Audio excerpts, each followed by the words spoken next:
Un saluto ai nostri amici telespettatori, eccoci al consueto appuntamento con la rubrica Family, Salute e Benessere. E oggi è nostra gradita ospite la dottoressa Anita Caciti, che ha creato diversi anni fa questo gruppo Diamo Peso al Benessere.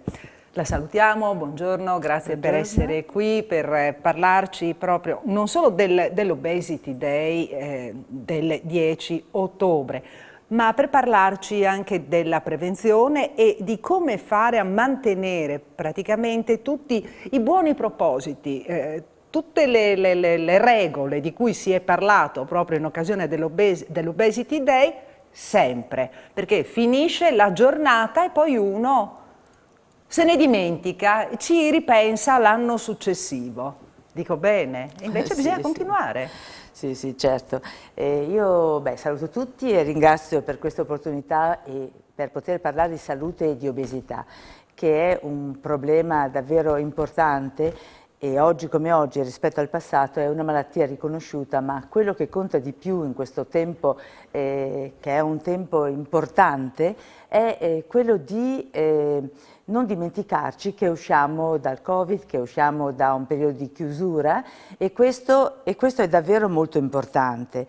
E perché? Perché se facciamo una riflessione sappiamo oggi che sicuramente l'obesità è riconosciuta come malattia, ma l'obesità porta con sé una serie di complessità sulla salute che hanno a che fare con le malattie croniche e questo è un dato di fatto da sottolineare. In più su questa situazione le malattie effettive navigano pesantemente, l'abbiamo visto con il Covid, io sono stata ricoverata in ospedale e davvero credo che le persone obese erano la maggioranza delle persone con delle situazioni gravi e pesanti.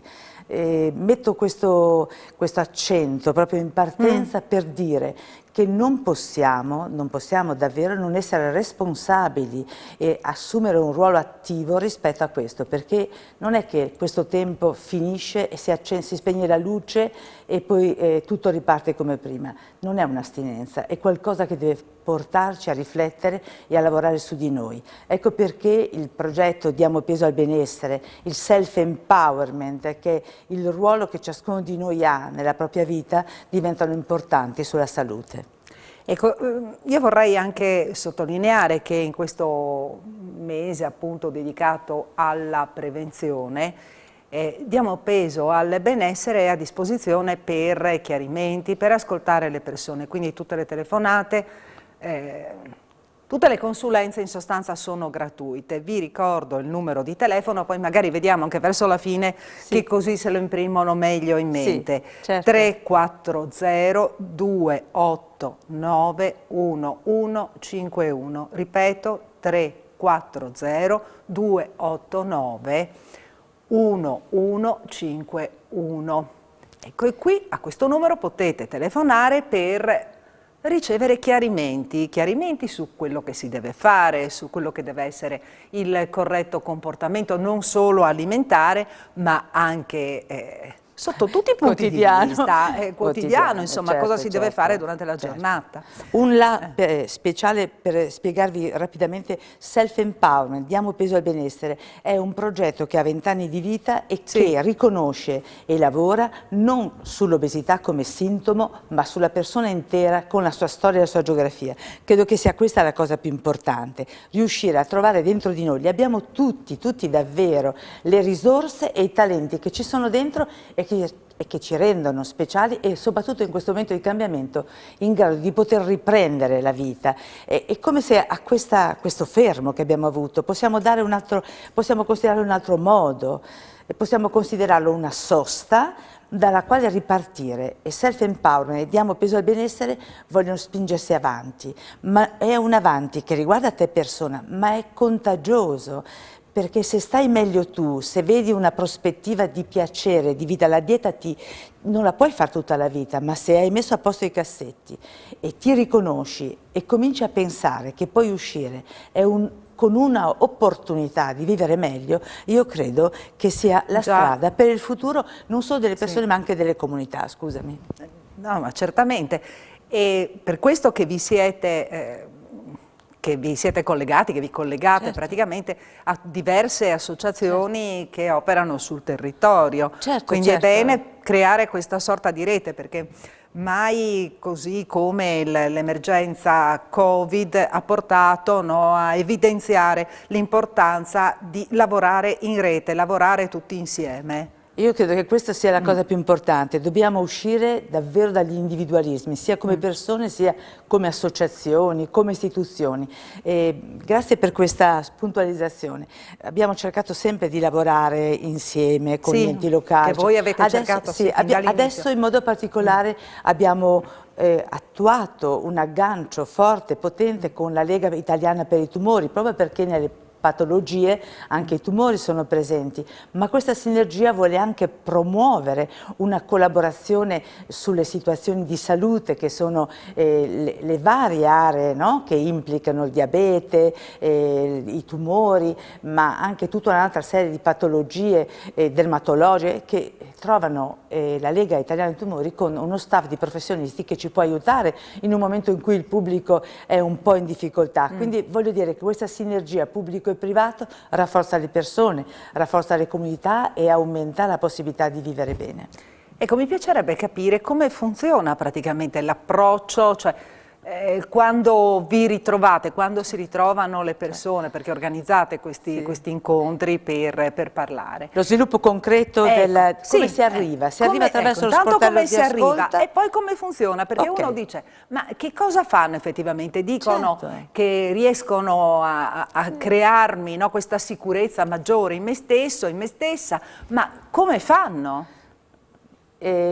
Presto fatto, cioè io credo che il primo aggancio avviene attraverso lo sportello di ascolto, c'è una professionista che è capace di ascoltare e di promuovere i primi contatti con i professionisti. Liliana. La Liliana. Liliana, cioè io credo che così quando telefonate dite parlo con la signora Liliana. Ecco, io credo che è bello anche lei. questo riconoscere le persone, perché siamo tutti persone e di relazioni abbiamo follemente bisogno. Liliana è proprio brava a fare questo lavoro, quindi Liliana è il primo aggancio. Sportello di ascolto, prendete un appuntamento che quasi sempre ha una caratteristica, avviene nei tempi più veloci possibili. I professionisti sono la dottoressa Cacciti, il dottor Bertolini che è psicologo, che da 10 anni quasi lavora con noi e ha una sua storia personale, poi è anche uomo e questo io tengo a sottolinearlo, è importante nel lavorare con le persone.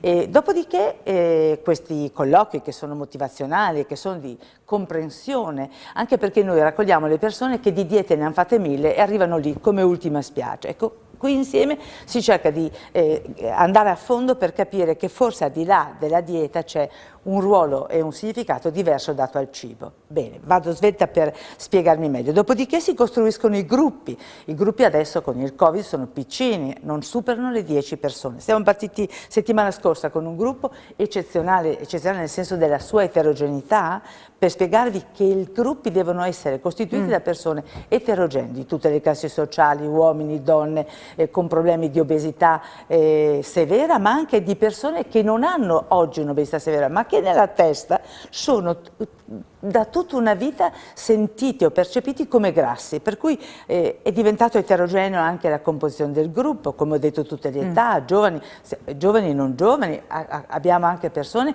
che hanno 70 anni, gli invii in genere passano o attraverso i medici di medicina generale oppure ancora di più in questo momento i servizi specialistici, i centri di salute mentale, i servizi di secondo livello che hanno già filtrato e capito alcune cose. Partiamo con il gruppo. Che cosa si fa nel gruppo? Diceva Isabella, è importante questo capire. Si cerca di partire dal bisogno di perdere peso a qualcosa che lo supera, a uno strumento che le permette di andare avanti e di capire che i bisogni non sono positivi sempre nella vita, perché continui sempre a rimanere prigioniero di questa cosa, lo soddisfi e poi via, la dieta e poi via. No, noi facciamo un'altra strada, self-empowerment è un metodo scientifico rubato, se volete, alle aziende fatte di persone, per considerare la persona come un'azienda straordinaria dove si può imparare a desiderare, dove si può mettere la salute come bene primario e dove a questa salute diamo un potere di cambiare la vita. E questo, credetemi, è sempre contagioso nelle famiglie. C'è sempre un momento di crisi se c'è la coppia, perché quando la moglie cambia vi posso garantire che non va sempre bene, ma se questo meccanismo viene condiviso, c'è questo cambiamento, migliora la qualità della vita dei figli. In questo momento siamo a sottolineare una cosa, se mi è permesso, anche con la voglia che le istituzioni, la regione, l'assessore, cioè ci possa aiutare, noi abbiamo una segnalazione massiccia dei figli delle nostre persone, delle famiglie che frequentano, che sono in una situazione drammatica con il lockdown, chiusi in casa, ragazzi di 25, 28 anni che non vogliono uscire, e stiamo cominciando a capire che la solitudine è davvero un dramma, per cui siamo a cercare... Quindi bisogna intercettare anche queste persone, questo però bisogno... è difficile intercettarle, no? Quando sono... Le famiglie te lo presentano e noi professionisti devo dire che raccogliamo anche da certe scuole, le più sensibili, dei messaggi importanti che magari speriamo in futuro di portare avanti. Bene, purtroppo siamo già giunti al termine, 12 minuti corrono, lo dicono tutti quando partecipano a questa trasmissione. Grazie per questa opportunità, noi siamo tutti i giorni disponibili alle vostre richieste e ai vostri chiarimenti. Telefono sportello d'ascolto 340 289 1151. Vi risponde Liliana di Diamo Peso al Benessere. Grazie alla dottoressa Anita Caccitti, grazie per averci seguito. Noi con la rubrica Family, Salute e Benessere ci vediamo giovedì sempre alla stessa ora. Arrivederci.